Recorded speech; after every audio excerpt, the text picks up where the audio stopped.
we got to run, because I saw what was happening. And the worst thing that I saw was all of these people. You know, we've already solved inflation. We've solved prices. Oil is way down. Energy is way down in the United States. But what I saw happening with millions of people pouring into our country, I couldn't stand to watch it. And we've done a great job. Nobody, if you've seen the last, I appreciate your question, by the way, nobody, absolutely zero, and I'm not even sure that's possible, but it's a very liberal group that come out with those statistics. The last 3 months, we had zero. From millions of people a year ago, we had zero people enter our country illegally. And we do have people coming in legally through a legal process and testing and lots of other things. I think it's very important, and we speak about it. And I think your situation is very similar. You know, you have people coming in, and I told the Prime Minister I would stop it, and it doesn't matter if you call out the military, it doesn't matter what means you use, but it's going to destroys countries from within. And we're actually now removing a lot of the people that came into our country. It's a very hard chore. We were given a very, very bad hand. Millions of people came in from prisons and mental institutions. We have to remove them. And we are removing them. We have no choice, and I feel very strongly about it. Thank you very much.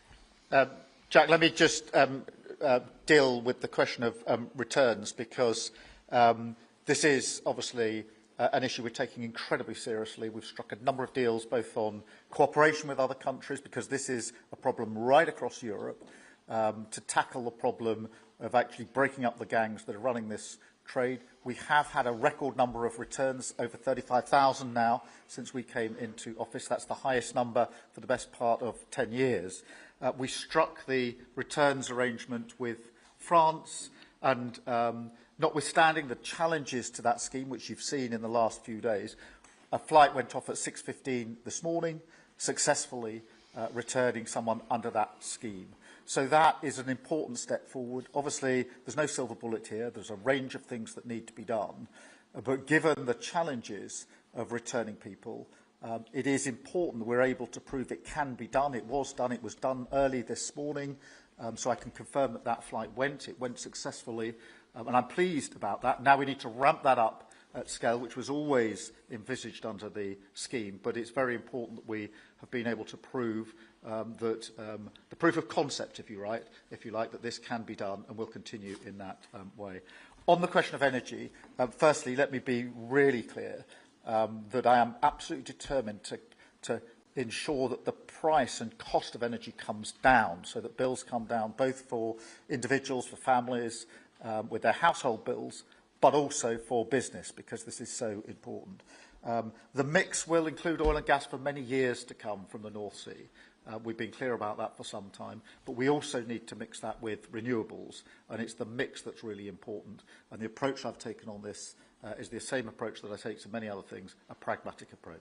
Thank you, Jack. I would like to say that we inherited the worst inflation in the history of our country. We had inflation, the likes of which we've really never seen. They say 48 years, and I'll accept that, but I really don't. We had the worst inflation in the history of our country. And we had an expression that I used a lot, drill, baby, drill. And as you know, we brought fuel way down, the prices way down. And we don't do wind because wind is a disaster. It's a very expensive joke, frankly. And we got our energy prices way down. That brought the inflation way down. And now we have very little inflation. And we have a very, very strong economy. So that was very important. Drill, baby, drill. And you have a great asset here. We spoke about it. It's called the North Sea.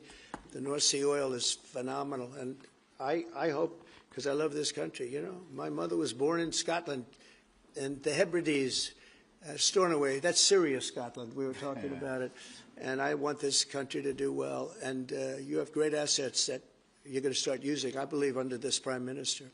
Thank you. And I've got Matthew from The Economist. Matthew. Thank you, Prime Minister.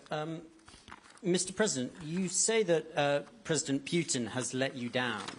Have negotiations run out of road, and what are your next steps to compel an end to this war? Well, he has let me down. I mean, he's killing many people, and he's losing more people than he's killing. Yeah. I mean, frankly, the Russian soldiers are being killed at a higher rate than the Ukrainian soldiers. But, yeah, he said, let me down. I don't like to see. It's death. You know, it doesn't affect the United States. We have, other than unless you end up in a world war over this thing, you could. This was a thing that would have never happened had I been president. If I were president, it would have never happened. And it didn't happen for 4 years. Most people agree it didn't happen, nor was it close to happening. And I spoke to President Putin about Ukraine. It was the apple of his eye. I've said that many times. It was. But he would have never done what he did, except that he didn't respect the leadership of the United States. They just went through the Afghanistan total disaster for no reason whatsoever. We're going to leave Afghanistan, but we're going to leave it with strength and dignity. And we're going to keep Bagram, the big air base, one of the biggest air bases in the world. We gave it to them for nothing. We're trying to get it back, by the way. Okay, that could be a little breaking news. We're trying to get it back because they need things from us. We want that base back. But one of the reasons we want the base is, as you know, it's an hour away from where China makes its nuclear weapons. So a lot of things are happening, but I am very disappointed in the fact that that one's not settled. To think that we settled Azerbaijan and Albania, as an example, it was going on for years. It was never going to be settled. If you remember, the Prime Minister and the presidents, they were there for many years. They said, when they were in my office, we settled. And they started off at both sides of the Oval Office, so far away. I didn't know you could be so far away. And as we were together for an hour, they kept getting closer, closer. And by the time we finished, we all hugged each other.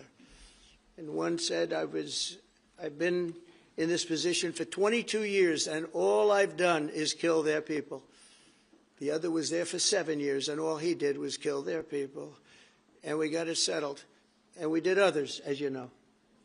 The Congo, we settled the Congo with Rwanda. That was going on, and that was a machete war. That was a gruesome war. Many people, close to 10 million people killed. We got that. So my biggest disappointment, but it's, you know, look, we did 7, and most of them were not thought to be settleable. We did India and we did Pakistan. That's 2 nuclear. That was purely for trade. You want to trade with us, you're going to have to get along. And they were going at it hot and heavy. But the Russia situation, I hope we're going to have some good news for you coming up. But again, it doesn't affect the United States. And look, it doesn't so much affect you. Of course, you are a lot closer to the scene than we are. We have a whole ocean separating us. But I will say this, it's millions of people have died in that war, millions of souls. And they're not American. They're soldiers, mostly soldiers, as you know. The soldiers are being killed at levels that nobody's seen since the Second World War. But they're being killed, and I feel I have an obligation to get it settled for that reason. Thank you. And just to add on that question, because we have to put extra pressure on Putin.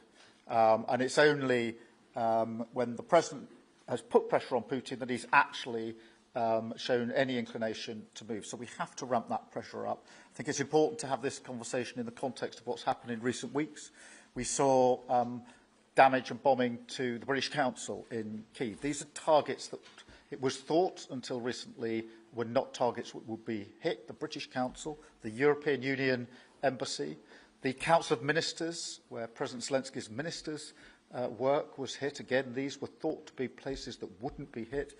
And then the incursion into Poland last week. And if you put that together, what you can see is either an emboldenment or at least an increased recklessness on Putin's part. And that's why I said earlier that they're not the actions of someone who wants peace. So we have to ramp up.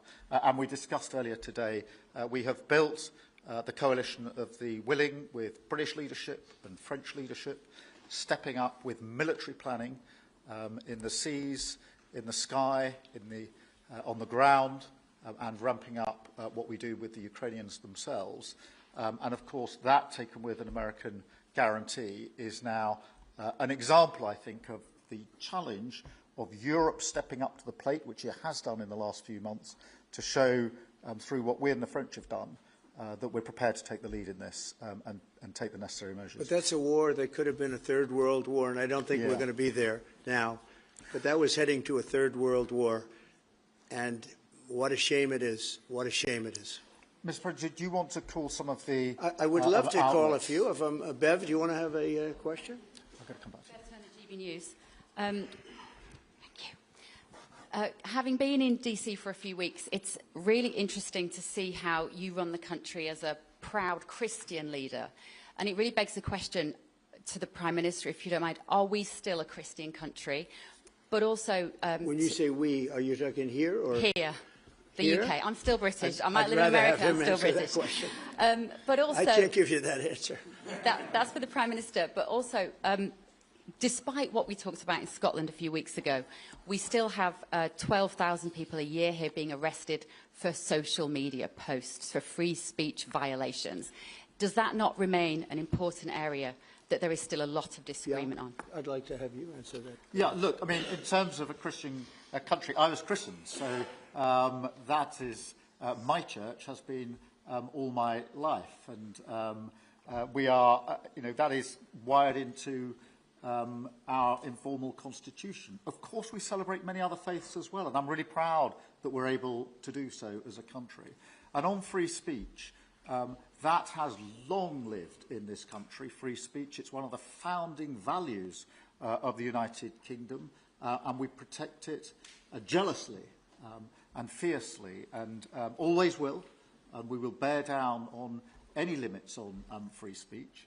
I draw a limit between free speech and the speech of those that want to peddle paedophilia and suicide social media to children, and therefore I'm all for free speech. I'm also for protecting children from things that will harm them, paedophiles, those that peddle suicide, which had a terrible consequence for individual, particularly teenagers. And so that's the balance we strike. But we have had freedom of speech in this country for a very long time, and we will always protect it. Thank you. Thank you very much. Brian, please. Thank you. Prime Minister, it's good to see you again. You have a beautiful country. Thanks for having us. Thank you for being Two here. questions. One, just recently, President Trump labeled Antifa domestic terrorists. Would you consider doing something like that in your country? Well, we obviously will take decisions for ourselves. I don't want to comment on the decisions of the President, but we take our decisions ourselves. And my question to you, President Trump, is there any update on the auto pen? Yeah, it's just gotten worse from their standpoint. The people that used it, and one in particular, one person, was never told by Biden to do it. Only spoke to Biden twice, and that was just talking about the weather, not talking